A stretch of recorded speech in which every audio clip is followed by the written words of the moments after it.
America Israel युद्धादरम्यान आखातातील इराणी ऊर्जा पायाभूत सुविधांवर झालेल्या पहिल्या कथित हल्ल्यात 18 मार्च रोजी इराणच्या पार्स गॅस क्षेत्रावर हल्ला झाला।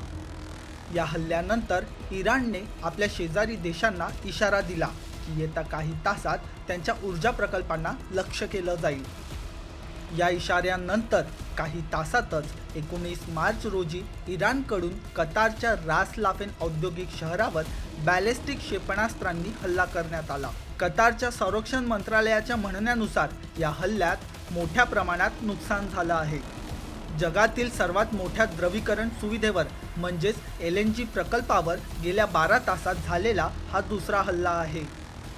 कतार एनर्जीच्या म्हणण्यानुसार रास लाफेनवरील हल्ल्यानंतर त्यांच्या अनेक LNG सुविधांवरही इराणी क्षेपणास्त्रांद्वारे हल्ले झाले। दरम्यान अमेरिकेचे अध्यक्ष ट्रम्प यांनी इस्रायली आणि इराणी हल्ल्यांवर तीव्र प्रतिक्रिया देत इराणला गंभीर परिणामांचा इशारा दिला आहे। ट्रम्प यांच्या म्हणण्यानुसार अमेरिका आणि कतारच्या सहभागाशिवाय इस्रायलने इराणच्या दक्षिण पार्स गॅस क्षेत्रावर हल्ला केला।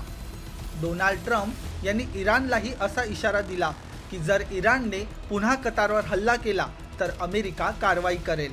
दरम्यान इराणी क्षेपणास्त्र हल्ल्यानंतर कतारने इराणी दूतावासातील अधिकाऱ्यांना पर्सोना नॉन ग्राटा म्हणजे अपात्र व्यक्ती म्हणून घोषित केलं। तसेच 18 मार्च रोजी पार्शियन आखातातील अनेक प्रमुख ऊर्जा पायाभूत सुविधांवर इराणी हल्ला झाला।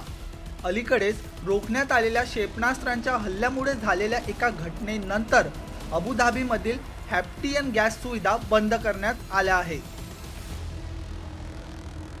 तसेच बाब तेल क्षेत्र आणि गॅस सुविधांमधील घटनांवरही अधिकारी कारवाई करत आहेत।